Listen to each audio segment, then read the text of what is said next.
All right. So thank you to everyone who's joining us again this week for our next installment of the Bibliometrics training series here at the NIH Library. This week we're covering Introduction to OpenRefine.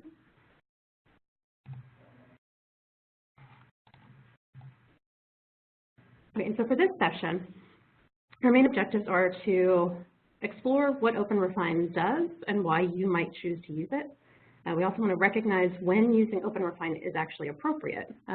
It's not always the best tool, even though it's a really useful one. It's important to know when it's the best option for you. By the end of the actual hands-on portion of the session, we want you to be able to import, edit, transform, and export your data using OpenRefine. So, what is OpenRefine? OpenRefine is a powerful tool for working with messy data. So it's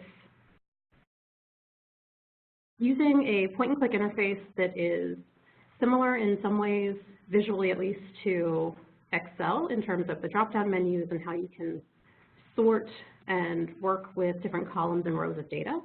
But you can also use some of the built-in algorithms and other features that are part of this tool to do more programmatic data cleaning with steps that are a little bit easier to navigate than Excel functions, if Excel functions are a stretch for you in terms of your skill base. You also have the option of extending your existing data by connecting out to different web services and external data sources to supplement whatever data that you've loaded in. That can be a really nice feature. OpenRefine is an open source tool that you're able to use. It's available for free to download at openrefine.org. So why would you want to use OpenRefine? So in addition to the powerful data cleaning options that are available to you, you can also use OpenRefine to get a really high-level overview of your data set using some of the faceting and filtering options that are available. We'll explore that more as we move into the hands-on portion of the class. You're also able to do a lot of cleanup of your data. So if you have inconsistent entries for date entries, name entries, addresses, really any type of data that you may be working with. Those examples are specific to the types of publication data that we'll be working with for this session, but it can really be applied to any type of data. If you have any inconsistencies in how the data is entered, OpenRefine has some great options built in to help you clean that up. One of the more useful pieces that I've found is the menu options that are available for splitting up multi-valued cells into more granular pieces so that you can clean up each segment of that combined field and then merge them back together if that's appropriate and have a much more usable and accurate entry. We mentioned before that you have the option of matching up your local data that you've entered with other data sets. An example of that is if you are working with bibliographic data and you want to match your local subject headings with the Library of Congress subject headings. If you want to make sure that you're using their authority files for that, that's an option. So here are just a couple of examples of common scenarios of types of inconsistently entered data. So if you see in the left column, data as entered. If you have multiple people contributing to the data capture, or if you're pulling data from multiple different systems, how they each capture the same type of information may be very different. It may be accurate in that original system, but it may not be consistent in the way that you need it to do whatever analysis that you're doing. So within OpenRefine, it's very easy to transform the data as it's entered into a consistent standardized format. Same for names. Often what we see with fields, whether it's a city name or a person's name or an organization's name, is that there may be additional punctuation or case differences in how it's entered, again, depending on which system you're drawing your data from. There are built-in tools within OpenRefine that will enable you to transform these types of issues that you see noted in the left column to the standardized format in the right column. And again, the example that I used for what I find most useful is when we have instances like this, where we have the address in a single field, which is correct in terms of having all of the components of an actual physical address for an institution. But in terms of any sort of analysis that I would want to do, it is more likely useful to me to have the individual pieces of that address broken out. And that way as well, if there's any spelling errors or incomplete information, I can correct that in the most relevant component of that address, rather than trying to have to work within a more densely populated field. So, just some high-level information about OpenRefine before we move into actually working with the tool itself. One of the great things about OpenRefine is that you can import many different types of data files to work with. So most commonly, I've used OpenRefine to work with CSV files, but you have the option of using traditional Excel files. You can do XML or RDF as XML files, JSON files, really lots of options. And again, so typically for the workflows that we've developed and what we're working with, you're going to be working with a CSV file, most likely. As we move through the demo, one of the features that we're going to be talking about within OpenRefine is the ability to do clustering. So to give you some background information on that now, so when we're doing clustering, what we're really doing is using a set of built-in algorithms and functions that can group together similar but inconsistent values within a given column. So what we mean by that is if there are spelling differences in an author's name, for example, whether it's a misspelled last name or if it's coming down to the variations in author entries such as first name, last name, first name, middle initial, last name, first initial, middle initial, last name, any of those kind of combinations where we can identify that these are the same person when we see all of these options grouped together. But if we're doing a traditional alphabetical A to Z sort on a column, these entries may be separated by many other fields in between, and we might miss that. So with clustering, the built-in algorithms are going to go through, and depending on the combinations that you use, are going to identify those approximate matches and give you the opportunity to evaluate them yourself and then choose whether to merge those inconsistencies into a single designated value. So again, the clusters are created automatically according to different algorithms that are built into OpenRefine. There's more information available about that because you want to know what the algorithms are doing when you run them, and to make sure that if you are questioned about how you came to this conclusion to merge these values, you've got the appropriate documentation available to you to explain how that choice was made. There may be instances when you're clustering where it is not appropriate to merge the values.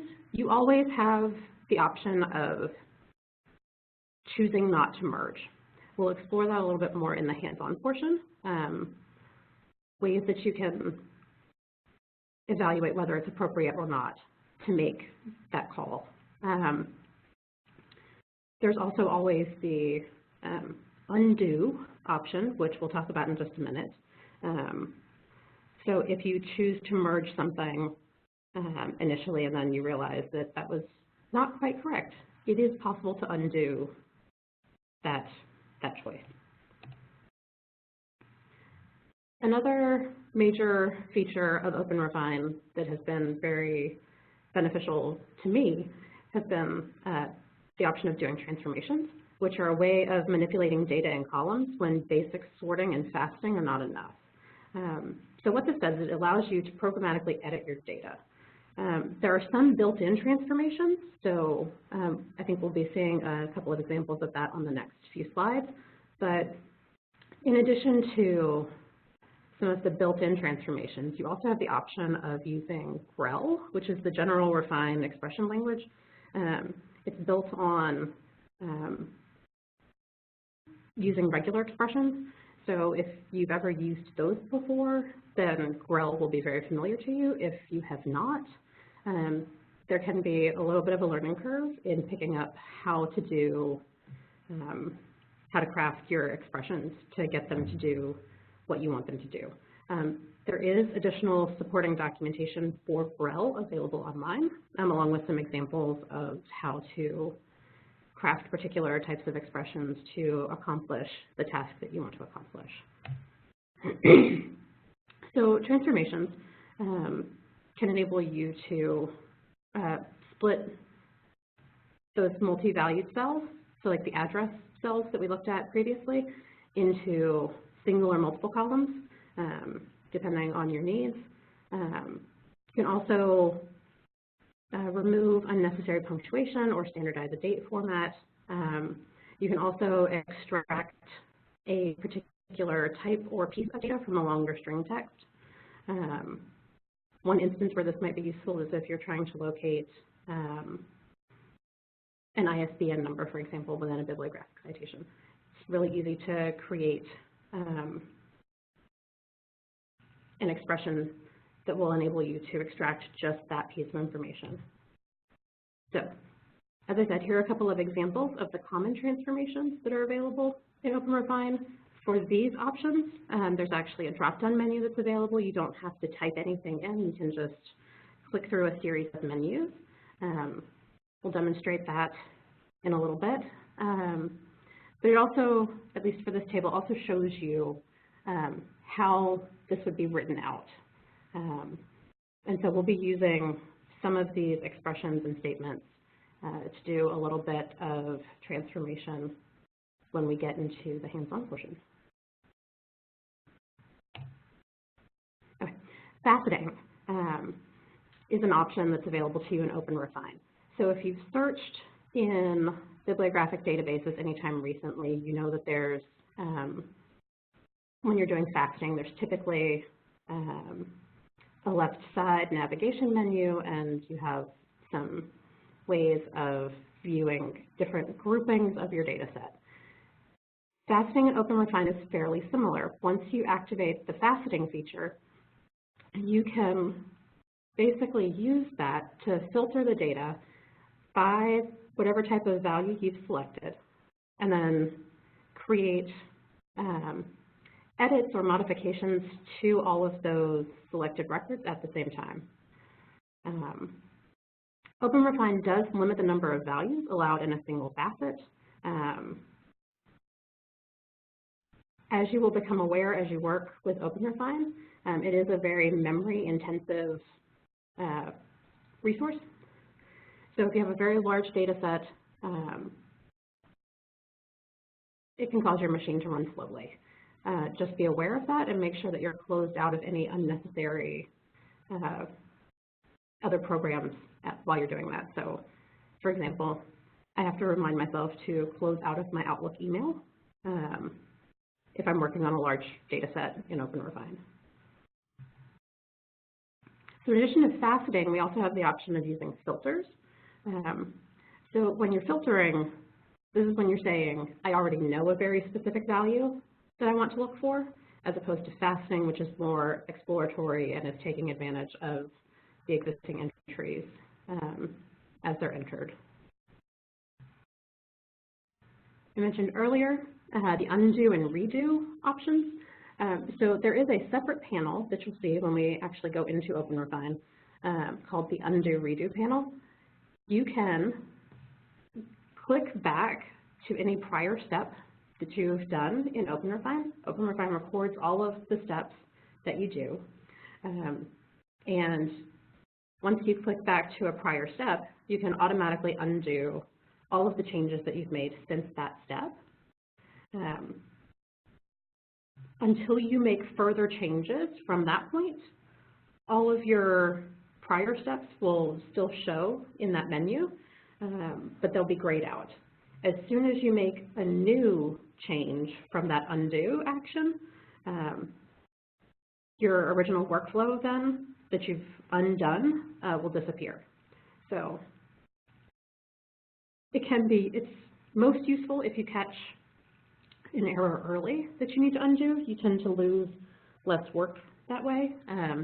But if you do get significantly far into your work and realize you need to go back quite close to the beginning, it is an option that's available to you. And also, like I mentioned, because OpenRefine records every step that you do in that undo redo menu, you also have the option, once you've finalized your work, to go through and extract all of those steps and save them as a JSON file, which will allow you then to basically reapply all of those same steps in your workflow to a new data set. So if you're working on a project that you have to do this type of work on a monthly, quarterly, or annual basis, you can save your workflow each time and then just rerun all of your data cleaning in one swoop.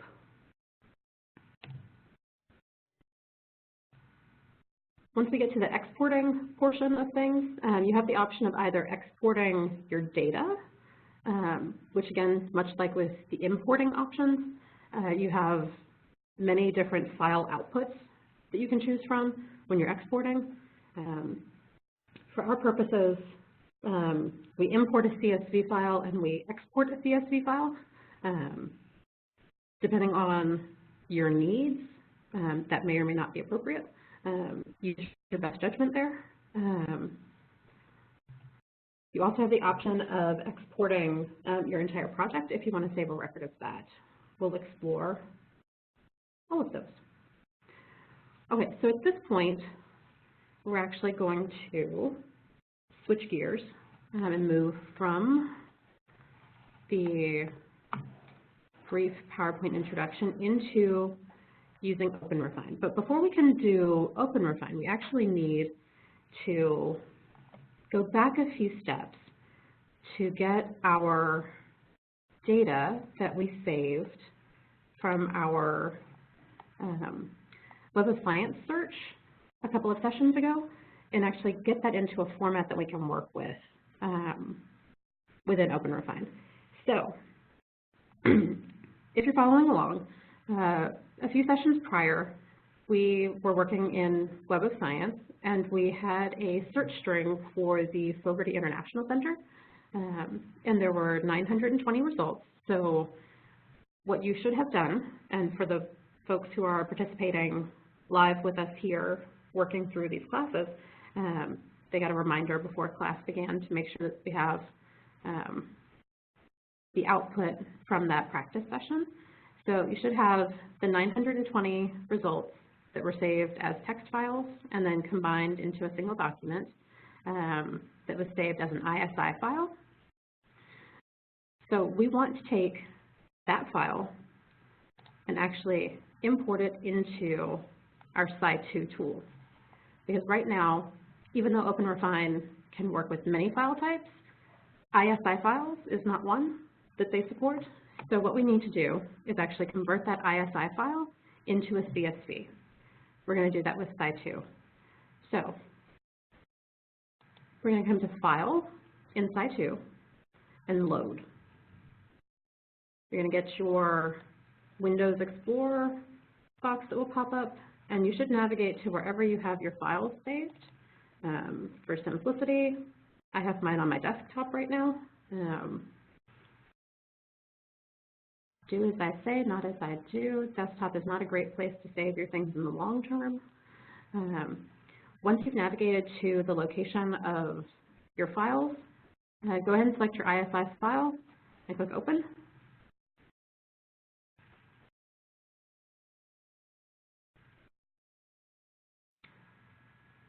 Once that's complete, over in your data manager, you should see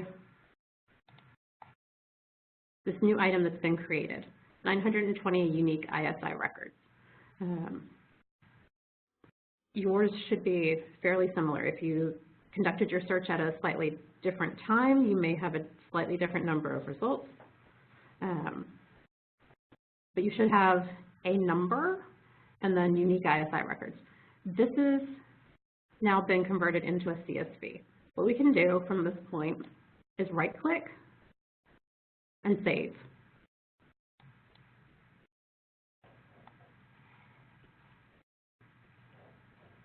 It should default back to the same folder location from where you imported your data.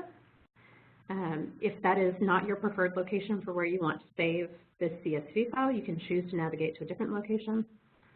For my purposes for this session, this location works just fine. You can see I already have a file by this name where I was practicing earlier. So I'm going to choose to overwrite my existing file. For most of you, this should be creating a new file. Okay, and once we've done that, you can go ahead and close out of Side 2. We're done with that for now. We'll be revisiting that tool in future classes. You should also have OpenRefine. So you can see on my desktop that I have this diamond-like icon. This is my OpenRefine shortcut. You can see down here I have this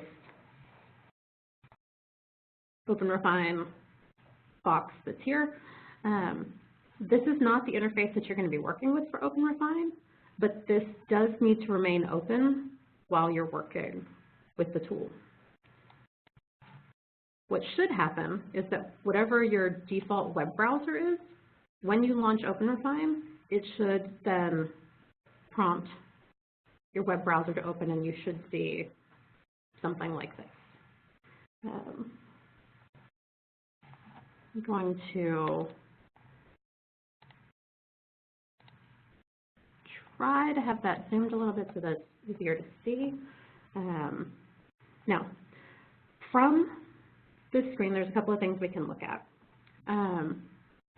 OpenRefine is going to default to your Open Project menu. So if you have past projects that you've worked on in OpenRefine, they're going to stay in the OpenRefine memory until you delete them. My recommendation, given what we said earlier about OpenRefine being a memory-intensive tool, is that if you are finished with the project, to go ahead and export it, save it, take whatever you need from it, and then go ahead and clear it from the working memory in OpenRefine. The way you can do that is you can hover over the project and click that little X, and it'll go ahead and delete any existing project. You also have the option right here to go ahead and rename any existing projects as well. So whatever name you commit to at the beginning, if it becomes a less appropriate or less relevant name over time, you can always come back and rename things. For our purposes, the next most relevant one of the menu options here that we want to explore is our Create Project option. So for those of you following along, go ahead and click on Create Project. Now again, OpenRefine is going to be very helpful and tell you all of the different types of data that you can import. Now, for our purposes, we're going to use the default option, which is to choose our file from this computer. We're going to do that in just a moment. Also want to point out that if you are working with data that is hosted from a site that you can download from on the web, you can do that directly by pointing OpenRefine to the URL. There are a couple of other options available that you can explore if they are of interest to you. So now that we're back at our This Computer menu, we want to go ahead and choose Files, which will allow us to browse and find our file. So navigate back to wherever you saved your CSV file. So again, for me, that's on my desktop. Once you've selected your file, go ahead and click Open. And once you've done that, you'll see that OpenRefine is going to show you an abbreviated file name. If that looks correct, go ahead and click Next.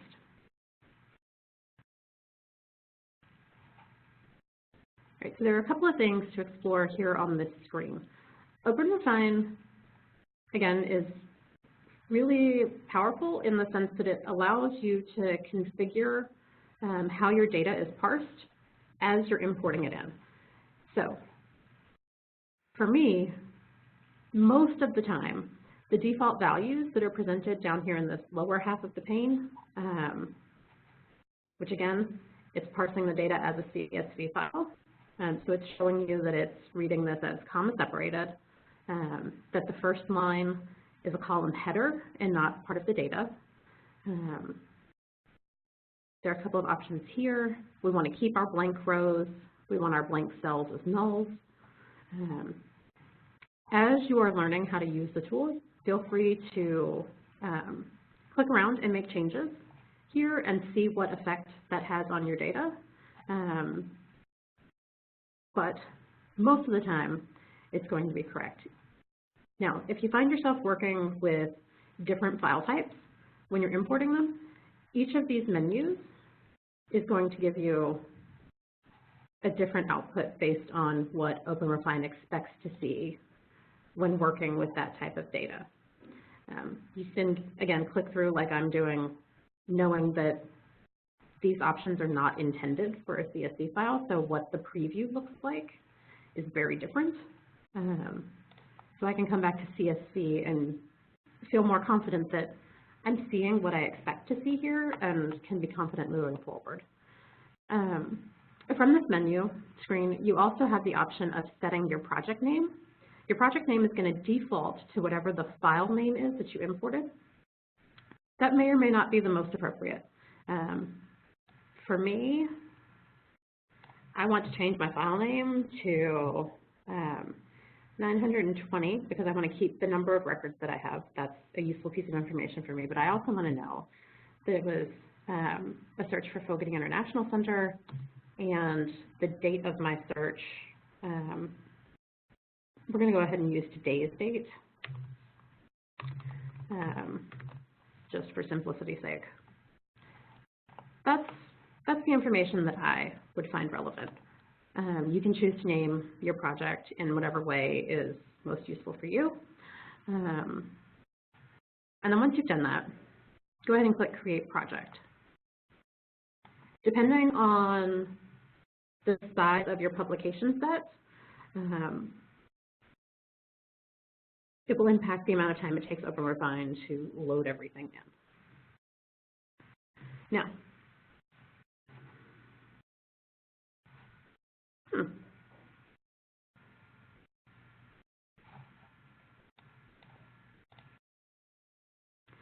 Okay, so as you heard me mention, I wanted to capture the number of records that I expected to import, because one of the ways that you can validate that your import came through correctly is by seeing the number of records that OpenRefine has identified.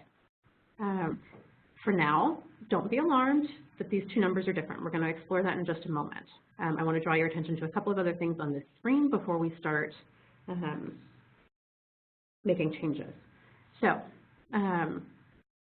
you heard me mention the undo and redo options in the PowerPoint portion of the presentation. Once you've started taking some action, you'll be able to see those steps here. So you can see that I previously did a reorder column step and then chose to undo it by coming back to my main menu. Those will stay there until I make further changes. You also have the option up here, permalink. So if you need to share access to this OpenRefine project with a colleague or team member, you can create a permalink right to this project that you can share with others.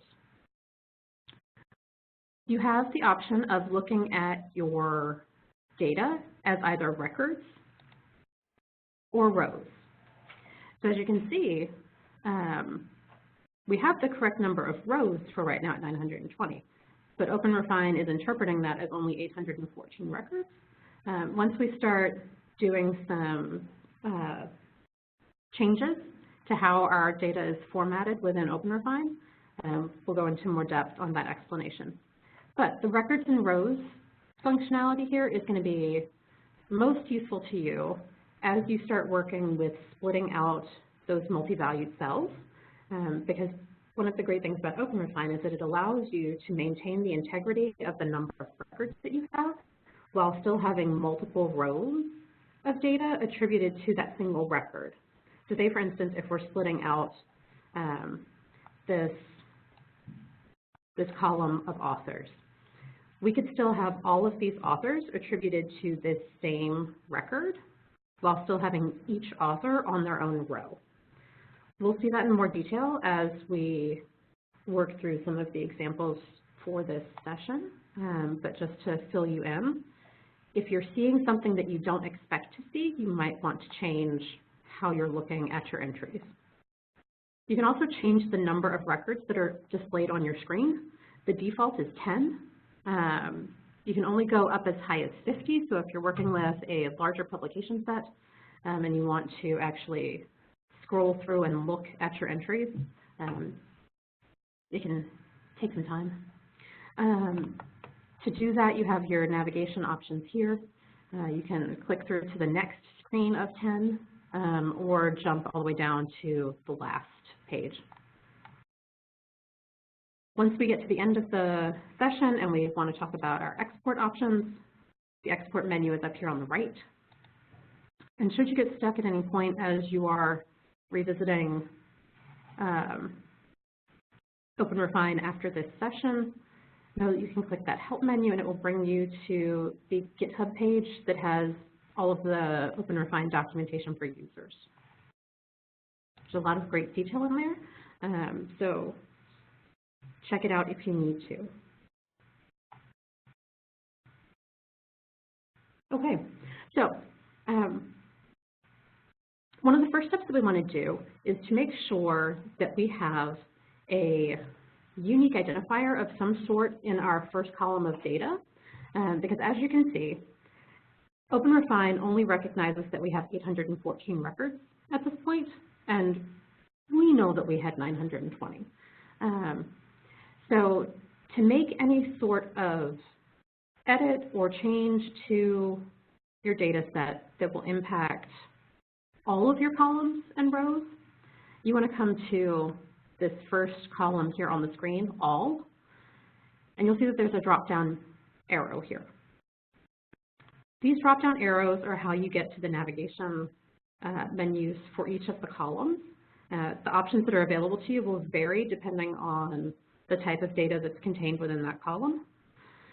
So in this case, we want to go ahead and edit our columns. So we want to reorder or remove columns. Once you select that, you have this new pop-up window that appears. You have a couple of different options here. If you know that there are some columns of data that are included in your data set that aren't relevant to you for whatever analysis you're conducting, you have the option of dragging them from this left-hand column over to the right, and that will effectively delete that column of data from your data set. Just as an example, I'm not interested in book series subtitles. I can select that option and drag it to the right, and it will then show me that that column of data is going to be deleted. I would advise that you use caution when you are removing columns of data, especially if you're not sure if it might be useful to you at some future date. Only delete those that you are certain of,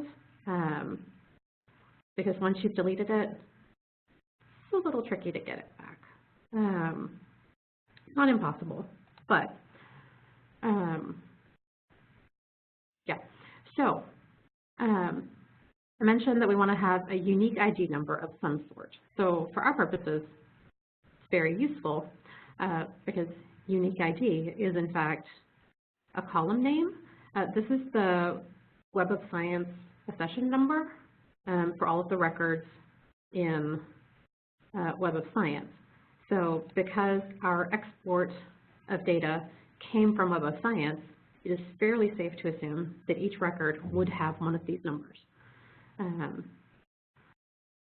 Next, in terms of reordering the columns, I want to make sure that the columns of data that I'm most interested in working with are visible on my screen at all times. So in order to do that, I'm going to make sure that they're towards the top of the list so that they appear in the left to right ordering on my screen. So the other two columns that we're going to be working with is this authors column. So I'm going to move that up so that it's second right after unique ID. And then if you scroll down, you're going to be looking for research addresses.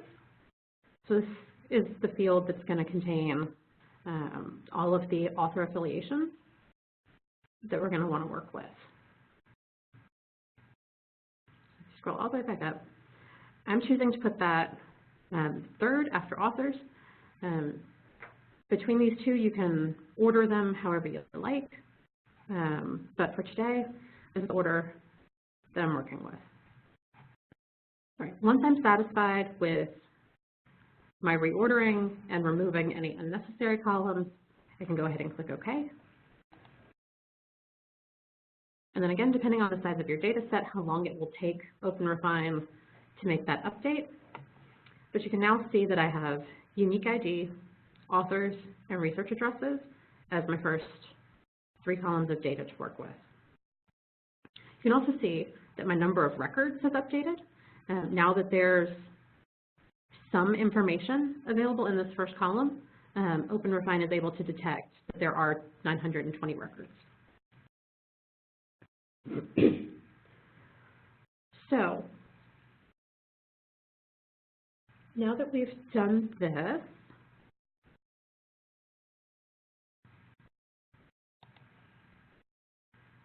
I do want to point out that if you have need of sorting the data in your columns, you can. There is that sort option available to you in your drop-down menu for each of your columns. You can tell OpenRefine how you want it to view the text, whether you want it to be case sensitive or not, if you want it A to Z or Z to A. You can choose these other options if they're appropriate. You can also tell OpenRefine how to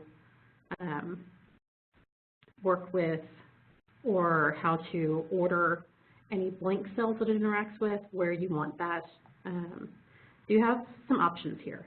For our purposes, I don't really need this feature, but just so that you're aware moving forward in case you do. All right, so first up, we're going to learn how to split multi-valued cells. We talked about that a little bit in the PowerPoint portion of the session. Because as you can see, we have here in the authors field, we have many authors entered into a single data field. If you were trying to clean up any one author's name out of this list, that would be very difficult at this point in time. Not impossible, but again, it would be a very manual process. And what we're hoping to do with OpenRefine is to reduce some of the manual cleaning efforts that you need to do and provide you a more streamlined option. So in order to split our multi-valued cells, what we want to do is come back to the drop-down menu here for that column. And then we want to edit our cells. Now, for this one, anytime you see one of these black arrows, what that means is that there's an additional submenu that's available to you. In this case, from edit cells, what we're looking for is split multi-valued cells. Once we select that, we're going to get a new pop-up box that asks us what separator currently separates the value. So depending on what the default separator is for the source of your data, what symbol you would need to enter. Because we're working with a CSV file, which is a comma-separated file, the default entry here is a comma. For our particular data set, that's not accurate. We actually want to shift to the pipe symbol. If you're unfamiliar with where to locate that, it is above the Enter key on your keyboard. You'll need to do, I believe, Shift and, yeah, Shift and the slash key to get the vertical pipe. Once you've done that, go ahead and click OK. And again, depending on the size of your data set, it can take OpenRefine just a couple minutes to execute that. What you can see now, if you scroll down, you have a single author listed here. Now on these subsequent rows, you have each author on a single row. And then you have your second record that starts. So when we were talking before about our records versus rows, this is one of the times when that's really useful because all of these authors are still associated with this single record. We're not losing any data integrity by breaking out these multiple parts into more singular entries. So now that we have all of these names broken out, we want to move on to how we deal with any misspellings or errors or multiple entry options for a single author. The way we want to do that is come back to that drop-down arrow at the top of our column, back to Edit Cells. We want to come all the way to the bottom to Cluster and Edit. From here, this is going to bring up a new pop-up window. It's going to give you a little bit of information here at the top about how this cluster and edit feature works. When you have time, I would advise you to use the Find Out More link, which is going to take you back to GitHub and provide you with more detailed information on how clustering works. If you go all the way down to the bottom of that initial screen, you'll see clustering in depth. From there, it's actually going to take you through the different methodologies for each of the clustering algorithms that are available within OpenRefine. This is the documentation that I was talking about that you may need to be familiar with and be prepared to come back to if you get questioned on how you've actually conducted this part of your name cleaning process. Now, we talked a bit during the PowerPoint portion of the presentation about how OpenRefine can detect possible similarities or approximations of matches, and then give you the option of merging those entries.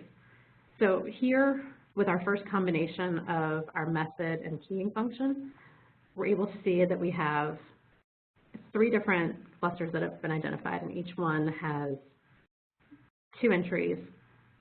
They're asking us if we want to merge. So from here, you can just do a visual check and decide that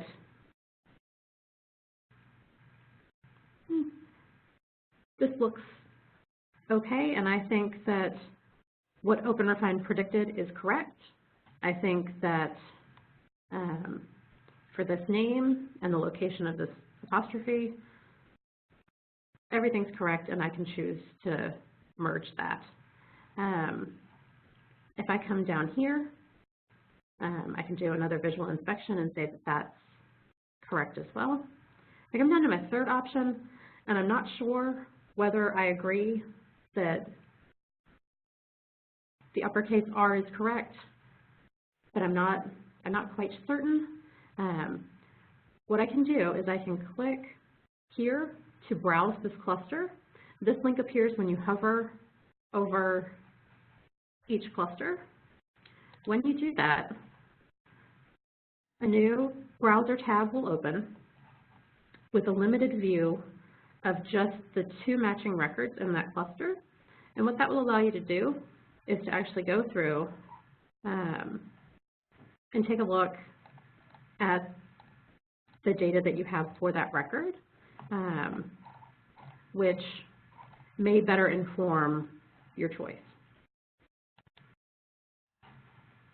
If you decide that that's correct, you can go ahead and select the tick box. You have to choose these if you want the option to merge. If you think on second thought, I'm not so certain about this one, let me not merge that.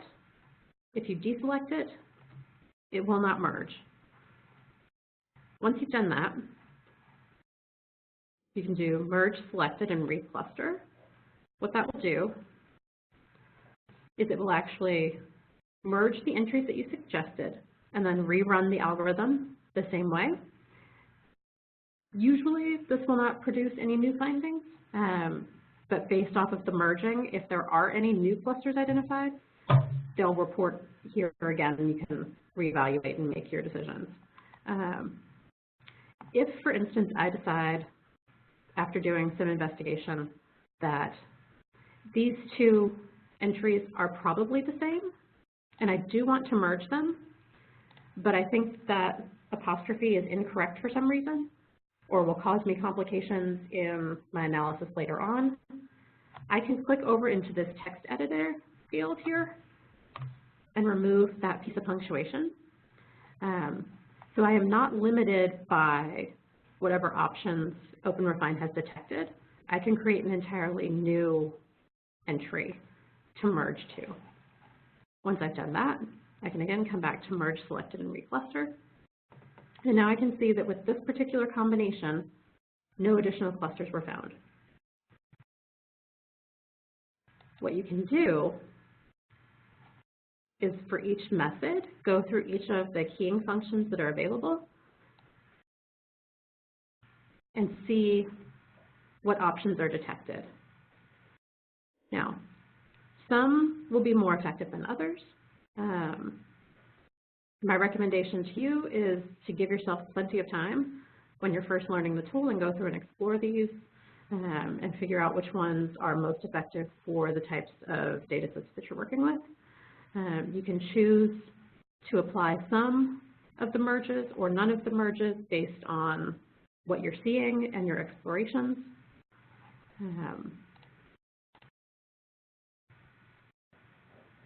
Now, for some of the earlier examples that we saw when selecting our method and keying functions were really just 2 options, right? Now we're starting to see clusters that have higher values. It's obvious to see that because this is a more phonetic-based matching, that because these names can sound alike, OpenRefine is identifying them as possible matches, whereas when you evaluate them based on their spelling, they're not. You can disregard those, but as you move down your list, if you do find an entry where some of the examples within a cluster seem like they should be edited or merged together, you can use that browse cluster feature. So this example here, we can see that it's likely that these 2 cats options could or should be merged together, while these other 2 options should not. This is an instance where you would not want to merge everything, but you could browse the cluster and come in and do selective editing on just those few records. So what you can see when we do this browse cluster, we're automatically given a text facet for authors. The way we would create that manually is to come to our drop-down menu and come to Facet and do a text facet on the column. But OpenRefine has created that for us already. So what we want to do here, we know that those cats entries are the ones that we're interested in. So if we scroll down this list here,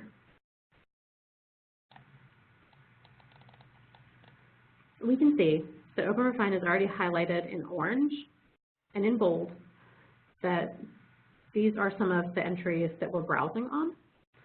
We can choose from the facet, when we hover over it, we can see we have this edit option up here. So in addition to creating edits in the browse and cluster menu, we can actually come into the single item here in the facet and click edit. And that will pop up a text editor that we can work with. So in this instance, we're choosing to merge these two entries down to cats M. So we just backspaced and deleted that A. Once we've done that, you can either use Enter on your keyboard or mouse over and click Apply.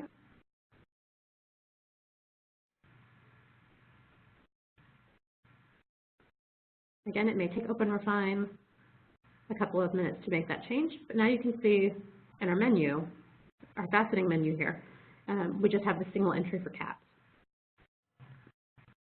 Another way you could make that same type of edit is if you had scrolled through your entries here. If you hover over any of your values, not just the author, so it'll work for any of your fields, you'll see an edit box up here. If you click on that, it'll populate that value into a text editor again, and you can make a line edit right there. When you do that here, you also have the option to apply this to all identical cells. Use your best judgment on if you think that's an appropriate choice given your data set. If you are not as familiar with your data, that's perhaps not the best choice. But if you are and you're relatively certain that that change is most appropriate to be applied to all similar cells, go for it.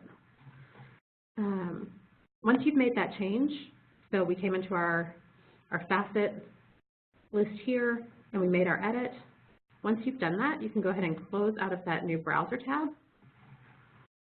What you'll notice when you come back to your main cluster and edit page is that it has not automatically updated with that change you made, but behind the scenes in your main data set, it has. So don't worry if you don't automatically see that change update here. It has happened. So as you continue scrolling down, you can evaluate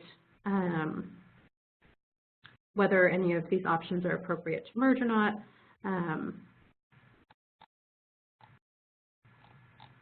So forth and so on. Again, I encourage you to play around with the different methods and functions that are available to you and see which ones are most useful and appropriate to you. Once you've used all of the combinations that you find effective, you can go ahead and do merge, selected, and close. So, because this is an example, don't do this in real life, but I'm going to select this option here and ask it to merge it. Merge, selected, and close. And so that'll close you out of that pop-up box for the cluster and merge options. So we talked a little bit about faceting when we were in that subset of our data using our browse this cluster feature. And then we said that if we ever wanted to create a similar sort of facet on our entire data set, we would come back to this drop-down arrow and facet and do text facet. I'd like you to do that now.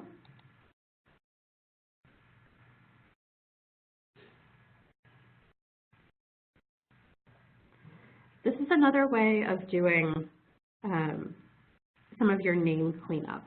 So while the clustering and editing feature can detect and let you mass edit lots of options, it's still useful to come through and do at least a cursory scan of your entries by faceting, because there may be some things that OpenRefine didn't detect, and especially if you know the most common authors or other pieces of data for whatever data set you're working with that you know to be on the lookout for. You can visually screen for those in your faceted list. So for example, we have these two entries here. Now, one entry has a single item. This entry has two items.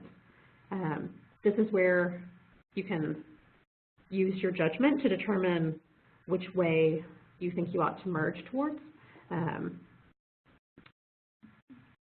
Do you provide that additional P for the first entry, or do you remove the P and merge down to a more simplified version? Depending on the amount of time you have and the amount of accuracy you want to attain, you can actually go in and look at these records and see to confirm that they are actually the same person. I believe they are. My inclination is to edit towards more specificity when possible and appropriate, so I'm going to go ahead and add the P, also because there are more entries listed with NP versus N. So again, if you missed that step, I hovered over the name and the edit link appeared. And I clicked on that and it opened up this text box for me. I added in the modification that I want to see, and I'm going to go ahead and click apply.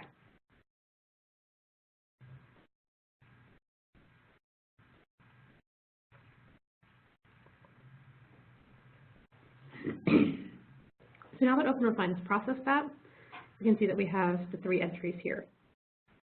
You can continue doing that all the way through your list. Again, the more refinement that you can do with your name cleaning, the more accurate your analysis. As we move through, this will be most apparent and useful when creating the collaboration networks that are going to be coming up in the next few weeks. The fewer duplicate names or inconsistencies with organization names, that kind of thing, will make your final outputs for those collaboration networks a lot cleaner.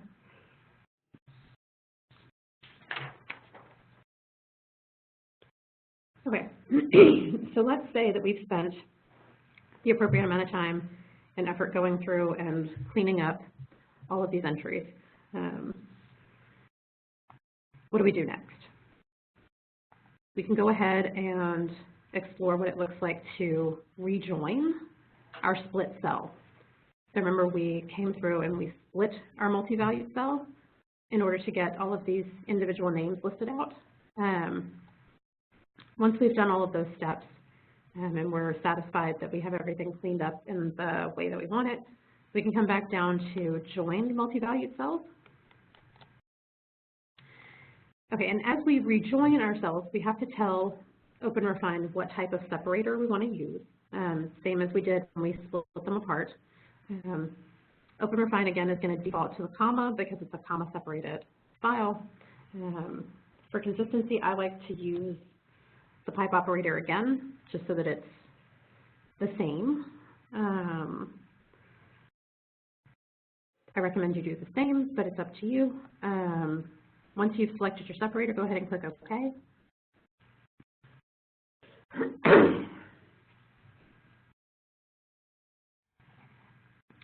Okay, and as you can see, while we have our author's facet still turned on, now that we've rejoined everything, you can see this is considered one entry in the facet with all of these authors. it's challenging to go through and try to do any detection of duplicates or misspellings in this format. As always, if you do come across an error as you're exploring, you can do the single entry edit, even on multi-valued cells. It'll still just populate all of the values from that cell into your text box, and you just have to click in and make whatever change you need to change. Once you're finished with the facet boxes over here, you can use this little X box up in the top corner to go ahead and close out of that.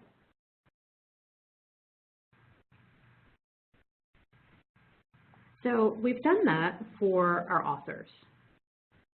It's a very similar process when you want to move into cleaning your institutional affiliation names.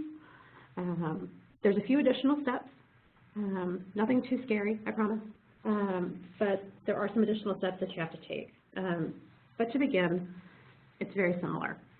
So let's go ahead and click on our drop-down arrow and come back to Edit Cells and back to Split Multi-Valued Cells. And again, Web of Science Data uses the pipe operator as a separator, so we're going to input that and break out our entries.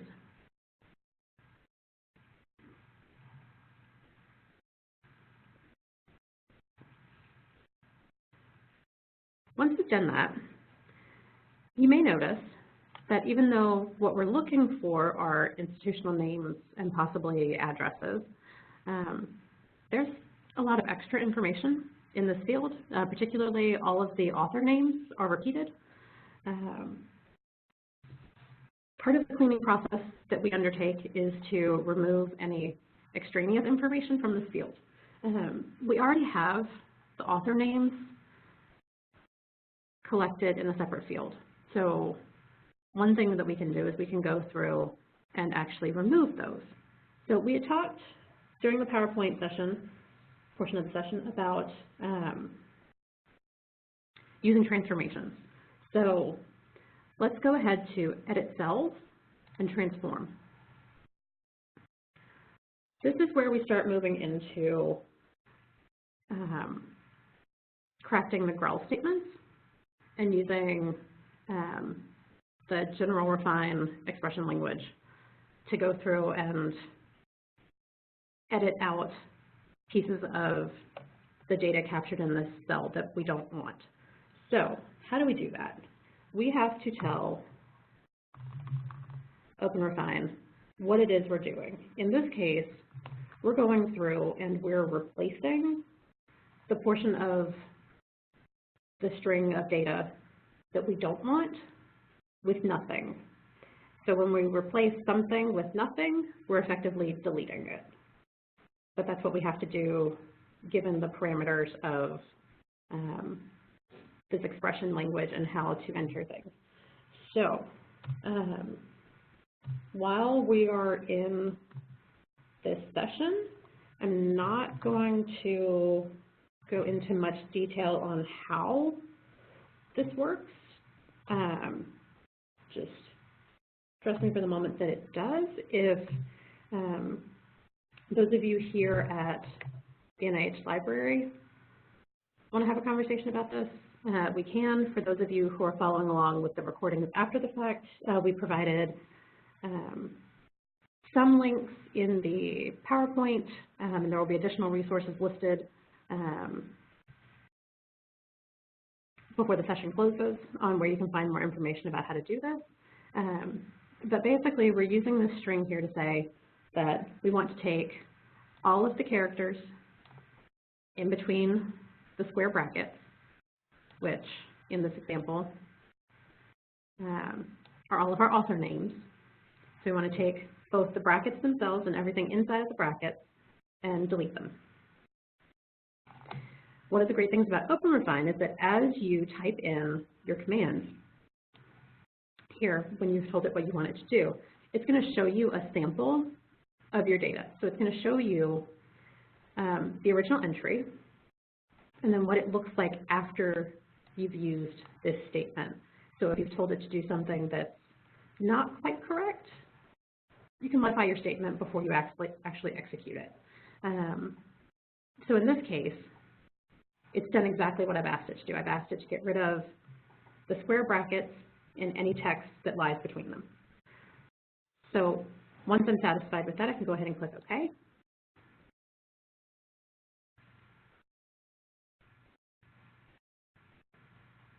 All right, and now you can see that I have a much smaller, cleaner entry here. It's still not quite as tidy as I would like it to be. There's still a lot of extra information here that's not necessarily relevant to what I'm trying to accomplish right now. There are some more advanced options on how you can actually split out the remaining pieces of your entry here into additional columns. So say, for instance, if you do actually want to capture the country information that's available as part of the research address, there are options available for you to do that. But for today, we're going to keep it fairly simple. And we're just going to try to isolate our institution name. So we want to come back to our transform. And so we're back to this general refine expression language box. And so what we want to do this time is to tell OpenRefine that we want to replace everything after the first comma with nothing.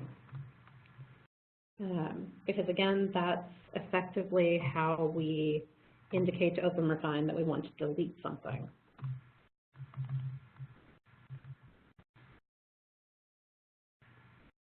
And so once we've entered that, we can scroll through and see what it will look like after we've done that. Now, in this example, we can see quite easily that there's an entry for NIH, Fogarty International Center. That because of where we place the comma, we're actually going to lose that piece of information. For this example, we're not going to worry about that, but there is additional crafting with these statements that you can do that will allow you to capture this entire piece. Just an FYI. But for today, don't be alarmed. In most cases within this data set, we are getting our desired outcome, which is to just capture the main institution name. Once you've done that, go ahead and click OK.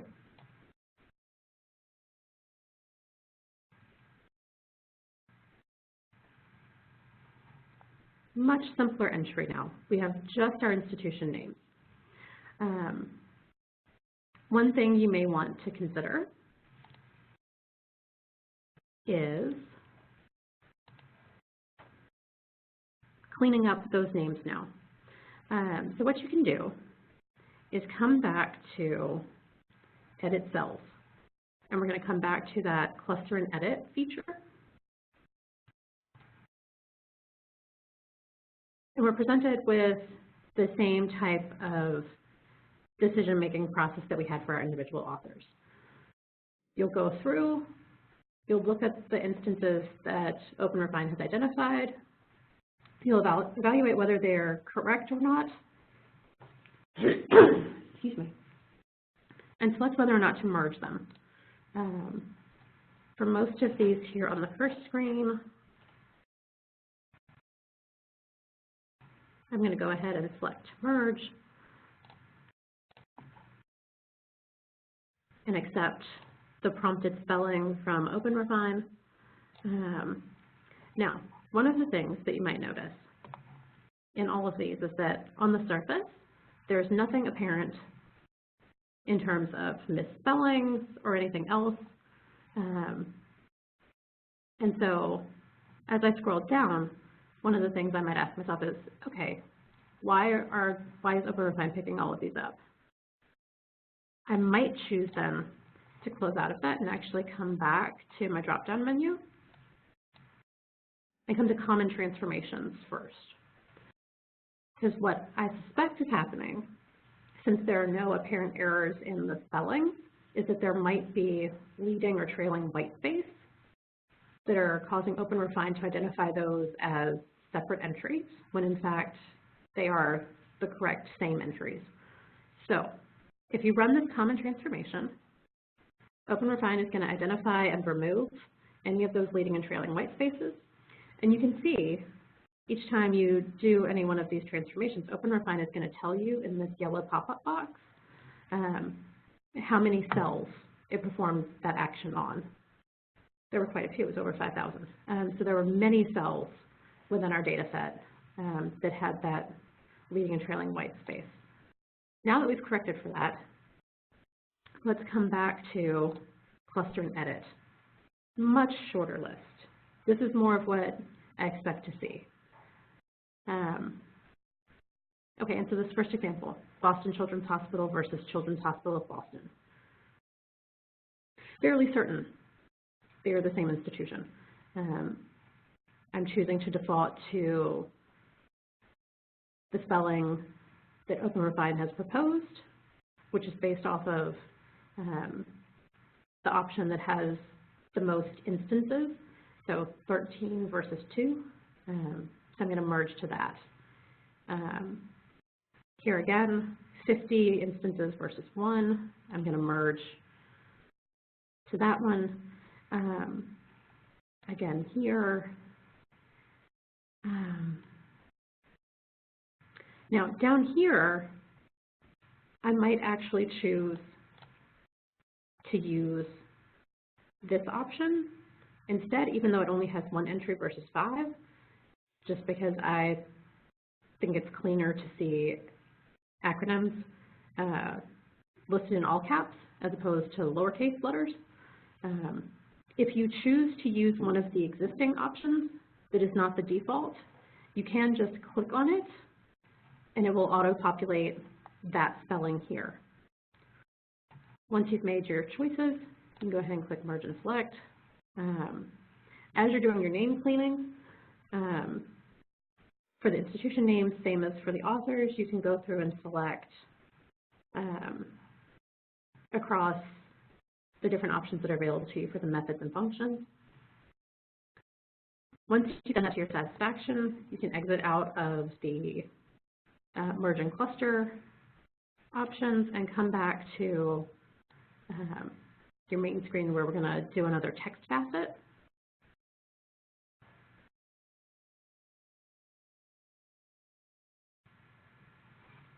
And again, this is where we have the opportunity to scroll through and do some visual identification of spellings that we want to adjust. This is also an opportunity if you want to add any customized additions for easier identification as you're doing your analysis. So one of the things that we do here is for other U.S. federal agencies, we'll add U.S. to the beginning, for example. That's just to help make it clear to us when we're doing the remainder of the analyses that those entries have that designation. That is an option that you can do from this facet menu. We're not going to go through and do any extensive edits or changes here at this stage. This is just to show you what you would want to do next. Now, once you've done that next layer of cleaning, if you're satisfied with all of your names being cleaned up to the best of your ability, you can then come back to Edit Cells, join your multi-valued cells, enter your preferred separator, and go ahead and click OK. One thing that you might want to do, just for accuracy's sake, since this is no longer, strictly speaking, about the research addresses, it's about the institution names, you can actually come back to your drop-down menu to Edit Column And you can choose to rename this column. So I might now call this institution names. That's not a required step. It's just a matter of what's going to make this data set the most relevant and useful product for you when you're done.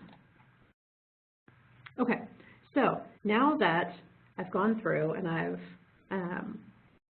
cleaned up my author names and my institution names, and I'm fairly well satisfied that I've completed all of the steps that I need to get this data set as clean as I can manage using OpenRefine, what do I do next? A couple of steps that you can choose to do.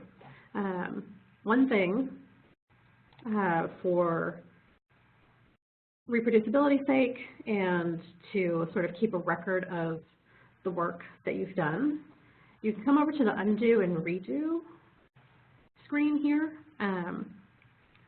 and you can choose to extract all of your steps. So it's basically creating a JSON file of all of the steps that you took in your data cleaning workflow. What you can do is copy all of this into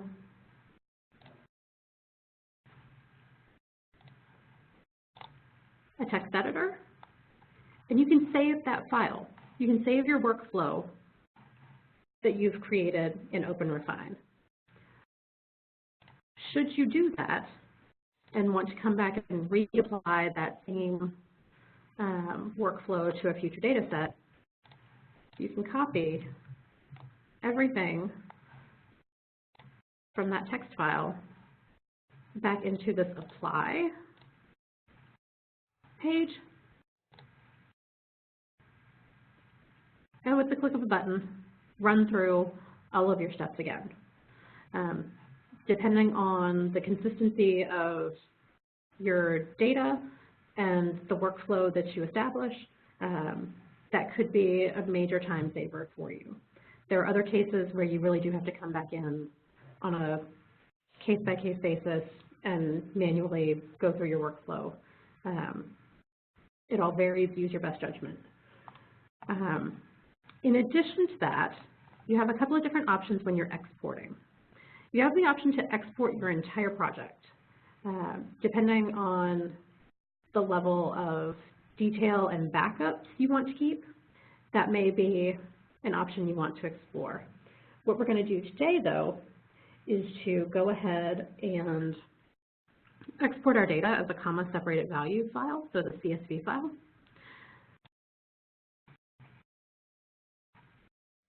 Once we do that, we'll see that we get a CSV file with a file name that's automatically generated to match whatever we named our project. If you have spaces in your project name, it'll be replaced with a hyphen. You can always right-click and rename your file name. You can copy that file somewhere else. What I like to do afterwards, regardless of whatever else I have named it, I like to clean at the end of the file name, just so it's a very obvious reference point for me that this is the version of the data set that I've cleaned. Actually, while you have this here, you may want to go through and just go ahead and open up your file and make sure that everything looks as you expect it to when you've exported, that you still have all of the column names that you opted to keep, and that you have the right number of rows, which we do. From that point, you can close out of your browser instance, or if you go back to where we started, you can now see that I have the OpenRefine project that we created today listed in my open projects. For now, I'm going to let that remain there. Once I'm certain that we're completely finished with this project, I'll go through and click that X and remove it from my working memory. One thing to point out so that you don't lose any of your data, I know when we started the program I mentioned that you have this additional window pop up separate from your browser screen. Even though you've closed your browser, don't close this box until you get a line here at the bottom that says Saved Project, because even though the browser instance has closed, OpenRefine is still working on the background, processing all of your project commands, including saving it. So you don't want to lose any of the work that you've done by prematurely closing out of this option. So I would recommend just minimizing it, forgetting it's there for a few minutes, and then come back to it later. Just want to highlight to you all for a moment that there are some additional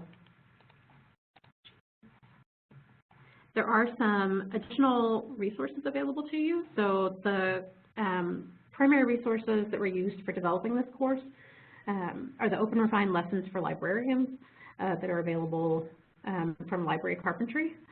The course that they developed was how to use OpenRefine, specifically using bibliographic data and answering and addressing the types of questions and challenges that librarians frequently face when working with data.